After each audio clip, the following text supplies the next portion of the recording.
Today we're talking about an issue that is as serious as it gets. Training with a purpose, especially when it comes to survival or a doomsday type situation.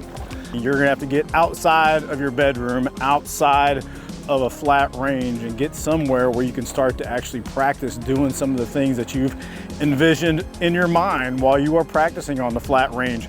And that probably involves moving. It might involve moving with a buddy of yours or multiple friends of yours that are trying to get from point A to point B. It might involve moving and shooting around cover.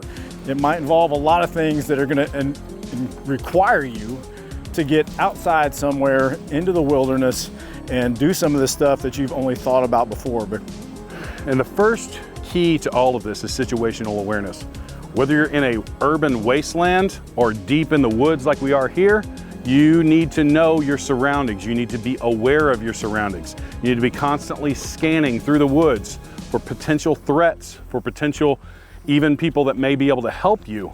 But we always need to know our surroundings and be able to move through those with confidence and knowledge. When it comes time to start moving around out here and getting from point A to point B, it's not all about just getting to that place. When we talk about situational awareness, you have to assume that there's people out there that are trying to do bad things to you. And in a doomsday situation or a natural disaster, you are a target, whether you think you are or not. So you have to assume that there's always somebody out there trying to get you. It's not all about what your plan is, what your mission is, but you got to think, how do I protect myself from everybody that wants my stuff, from people that are trying to get me for what they need for themselves?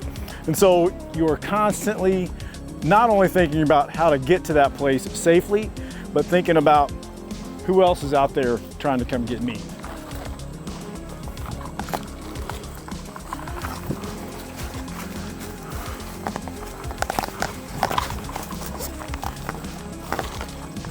Let's move that way.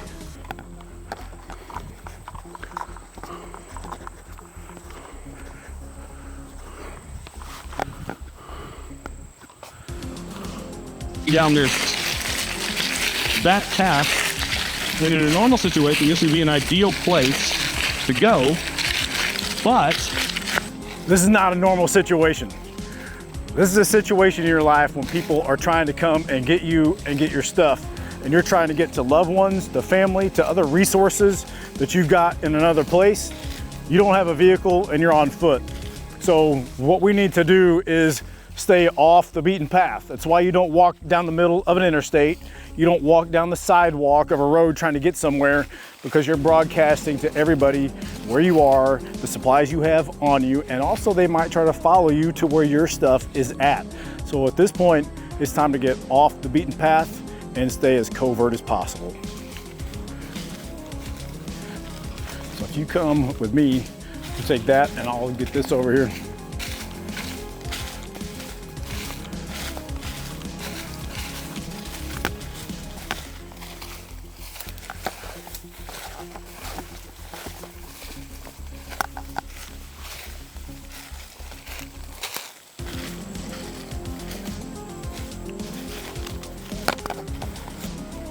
as you can see, this is a much rougher trail. This is not ideal for comfort as far as moving through a difficult area, but it is better than being on an open road where people can pick you off and take your stuff very easily. This is much more covert. There's some trails back here, but they're not, obviously, they haven't been walked on very recently. So we are in a better situation for being able to move covertly through this terrain. And hopefully you're in a better situation physically to be able to handle something like this.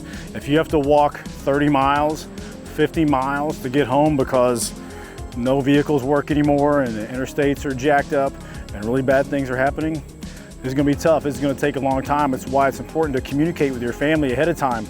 Listen, if I'm 8 hours away at a training class and everything goes really bad, I'm probably gonna have to walk home.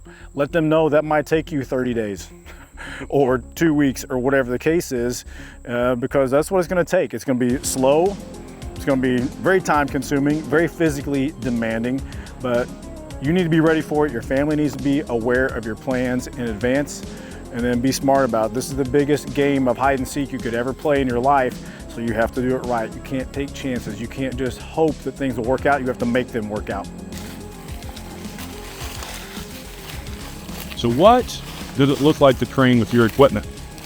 Well, it looks a lot like getting out and doing something. Getting out and testing out your equipment.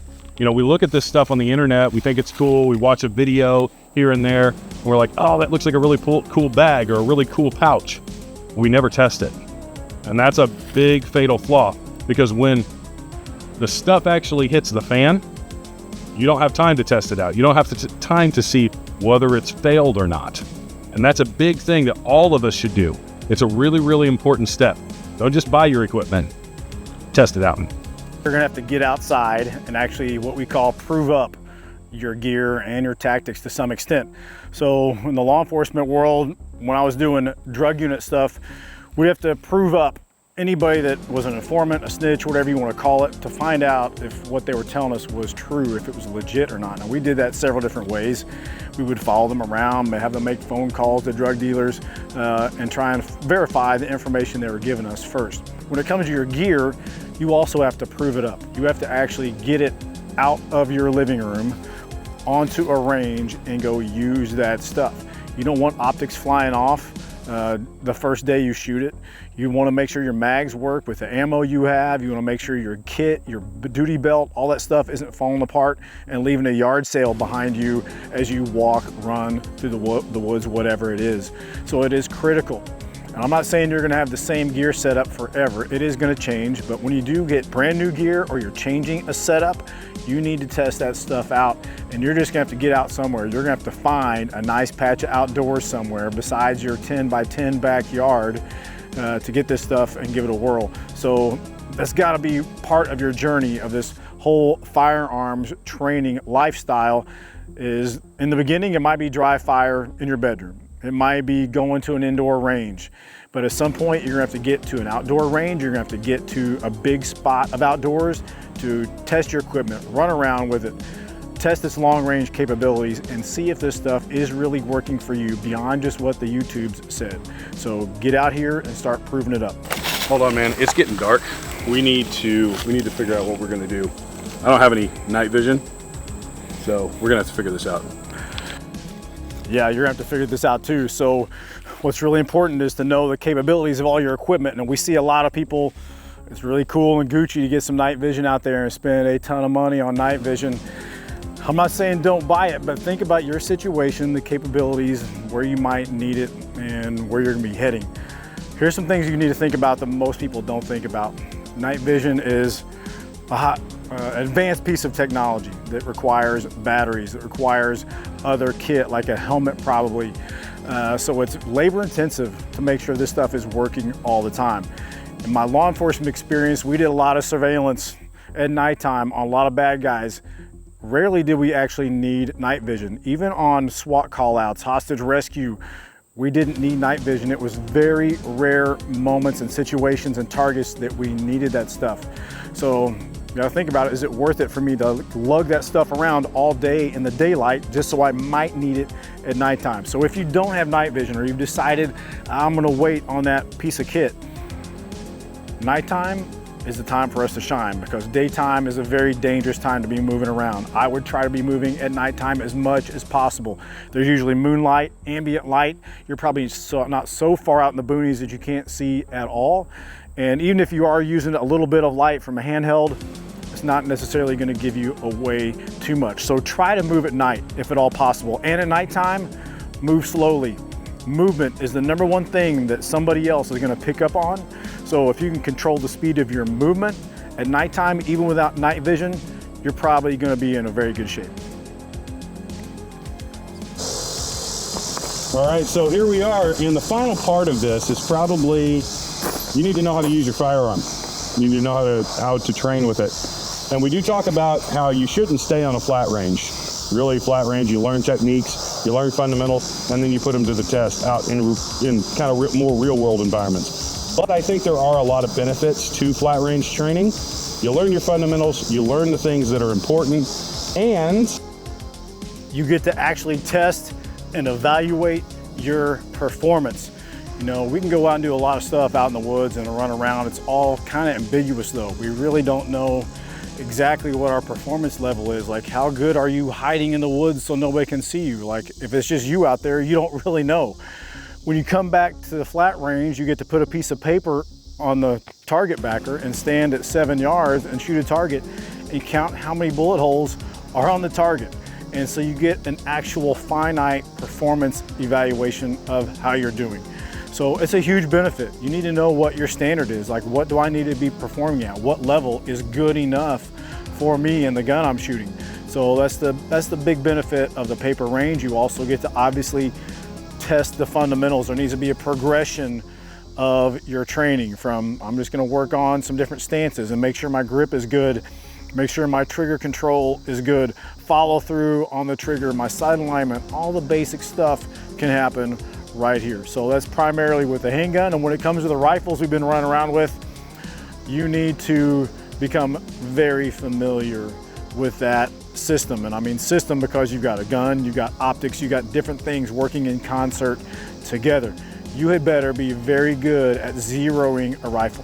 Of all the classes we've done here at Tombstone Gun Range in the last 11 years, especially rifle classes, almost nobody shows up here with a truly zeroed rifle, except maybe our cameraman here. But it's something you need to take a deep dive into. You need to get into the science of zeroing a rifle, whatever yours is, and get very good, very comfortable. So if you do have to change optics, change guns even, you're gonna be very familiar. If you have to pick up a gun on a side road somewhere and figure out what to do with this thing, that skill alone might save your life. So get very familiar with that, with the rifle, get very familiar with your gun, how it works, how to take it apart, and be professional with that. That can happen right here on the flat range. Okay, so one of the things that we can take away from this is the training is key. Getting familiar with your surroundings and understanding your limitations, your performance, and what really matters when it comes to equipment. You can only do that by actually performing and actually using your equipment. So the most important thing is that you get out on the range, you get out in the woods, you train, you see how your equipment works, you fix the things that need to be fixed, because when doomsday comes, or when a natural disaster comes, and it's time to actually put those skills to the test, you may be lacking if you don't train now. One last little thing I'd like to encourage everybody who's just getting into the training world. Don't be afraid to get out there and run around a little bit. Go for a jog, or think about a workout program, think about a little bit about physical fitness. Of the thousands of people we've had in our classes, I can't count how many times somebody showed up for a class. They've got the Gucci'd out gun, they've got $5,000 worth of gear, and we have them run a course of fire where we have the student run 20 yards. Next thing you know, somebody's pulled a hamstring, somebody's blown out an Achilles tendon, something crazy is going on because, yeah, they spent a lot of time and money and effort on the gun stuff and the gear, which is great, but this whole thing is a system, and your physical fitness is part of that. I'm not saying you have to go join a gym and go work out 5 times a day, but you have to understand that being outside with your gear is taxing on your system. It was 98 degrees in Southern Illinois here today. Some people, it's just tough standing in one place outside in the sun. So push yourself a little bit when it comes to that. It's part of your survival program. And it's not just for you, it's for your family. It's the other people in your life that you're doing this for. So take that into consideration. Don't forget to like and subscribe to the channel if you like this content. We've got a lot more coming your way. Check out our website, righteoussavages.com, for our training classes. We will see you guys soon. Have a good one. What he said. Thanks for watching.